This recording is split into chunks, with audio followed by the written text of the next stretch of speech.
The city at night looked like a kingdom Adrian Blackwood owned outright. Glass towers shimmered, headlights streamed like obedient rivers, and every reflection on the car window reminded him of the life he'd built, precise, powerful, untouchable. Inside the Bentley, the air smelled faintly of leather and Clara's perfume. She sat beside him, elegant as always, her engagement ring catching the streetlights with every small movement of her hand. Clara Hayes fit perfectly into his world: charity galas, boardrooms, magazine covers. Everyone said they were unstoppable together. "You were quiet at dinner," she said gently, resting her hand on his arm. "Too many meetings today." Adrian forced a smile. Something like that. In truth, his mind had been elsewhere all evening. Success had a strange way of dulling joy. He had everything he once dreamed of: wealth, influence, control, yet an unnamed emptiness lingered, settling deeper with every year. The driver slowed as the traffic light ahead turned red. Adrian leaned back, loosening his tie, eyes drifting upward out of habit. That was when the world shifted. Across the crosswalk stood a woman holding two small hands. At first, it was just a silhouette. Then the streetlight caught her face. Lena. His breath caught so sharply it hurt. She looked different. Older, thinner, but unmistakable. The woman who once laughed barefoot in his kitchen. The woman who believed in him before the world did. The woman who walked away the night he told her his company had to come first. The children tugged at her hands, bouncing impatiently as the walk signal blinked on. Twins. A boy and a girl. Adrian sat forward slowly, heart pounding so loud he was sure Clara could hear it. As they stepped into the crosswalk, the boy turned his head, and Adrian felt the ground vanish beneath him.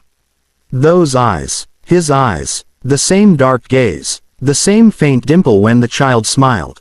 "No," Adrian whispered. "Adrian." Clara followed his stare. "What are you looking at?" He couldn't answer. Blood roared in his ears as memories collided with the present. Dates missed, calls unanswered, Lena's final words echoing like a curse. "You'll regret this someday." The twins laughed as they crossed, unaware they were walking straight through the carefully constructed life of a billionaire. The light was still red, but Adrian's past had already caught up with him. "Adrian." Clara's voice cut through the pounding in his ears. "What's wrong?" He barely heard her. His eyes stayed locked on the crosswalk as Lena guided the twins forward, her grip protective, her posture instinctively alert, as if the city itself might try to take something from her. Each step she took felt like a blow to his chest. The light was still red. "Stop the car," Adrian said suddenly.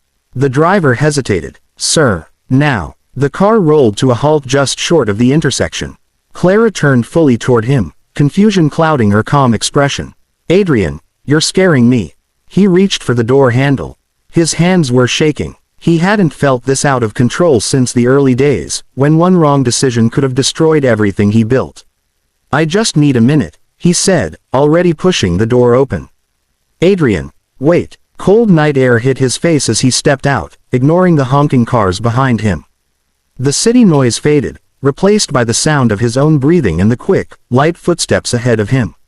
"Lena," he called, voice rough. She stopped mid-step. Slowly, she turned around. For a heartbeat, they just stared at each other. 5 years collapsed into silence. Her eyes widened, not in surprise, but recognition. Like she had always known this moment would come, even if she prayed it wouldn't. "Adrian," she said quietly. The twins looked up at her, then at him. The boy frowned, studying Adrian with unsettling focus. The girl clutched Lena's coat, shy but curious. Clara had followed him onto the sidewalk, staying a few steps back. She took in the scene, the woman, the children, Adrian's expression, and something in her face shifted. "Who is she?" Clara asked softly. Lena's gaze flicked to Clara, then back to Adrian. Her jaw tightened. "You didn't tell her." Adrian swallowed. "I didn't know there was anything to tell." Lena's lips pressed together. "You never know what you don't want to see." The walk signal began to blink red again. Cars waited. People stared. The boy tugged Lena's hand. "Mama, are we going?" "In a second," she said, without taking her eyes off Adrian. His heart hammered. He knew that look. The same one she wore the night she packed her bags. Whatever was coming next, he knew one thing for certain. This wasn't coincidence. This was the past demanding to be heard. The streetlight buzzed overhead, casting long shadows across the sidewalk. Adrian felt exposed, like the city itself had leaned in to listen. Lena's grip tightened on the twins' hands, her knuckles widening as if she were bracing for impact. "How old are they?" Adrian asked. His voice came out quieter than he expected. Lena hesitated. Just a fraction of a second, but it was enough. 4, she said. The number hit him harder than any accusation. 4 years. The same year he'd slept on office couches, chasing a deal that would crown him king of the industry. The same year Lena stopped calling. Adrian crouched slightly, bringing himself closer to the twins' eye level. The boy studied him with unsettling seriousness. The girl hid half her face behind her mother's coat but peeked out, curious. "They're beautiful," Adrian said. "They're mine," Lena replied quickly. Then, softer, "and yes, they're yours too." The world seemed to tilt. Clara inhaled sharply behind him. Adrian didn't turn around. He couldn't. His chest felt too tight to move. "You knew," he said to Lena. "You knew what it would do to me if I found out like this." "I knew what it would do to them if I told you too early," she shot back. "I waited. I hoped you'd choose us on your own." His throat burned. "You disappeared. I was pregnant," she said. "Alone. And you were on magazine covers talking about sacrifice and ambition like love was optional." The twins shifted closer to her. The girl whispered, "Mama." Lena exhaled, smoothing the child's hair. "I'm okay." Adrian stood slowly. His knees felt weak. "You should have given me the choice." "I did," she said. 5 years ago. You chose your company." That was when Clara finally spoke. "Adrian, are they really?" "Yes," he said, without looking at her. Silence stretched, heavy and merciless. "I didn't come here to ask for anything," Lena said, her voice steadier now. "I built a life for them. A good one. I don't need your money." Adrian shook his head. "This isn't about money." "Then what is it about?" she asked. He looked at the twins again, at the pieces of himself he never knew existed. "About not walking away twice." The traffic light changed. This time, no one moved. The night ended without shouting, without dramatic exits. That somehow made it worse.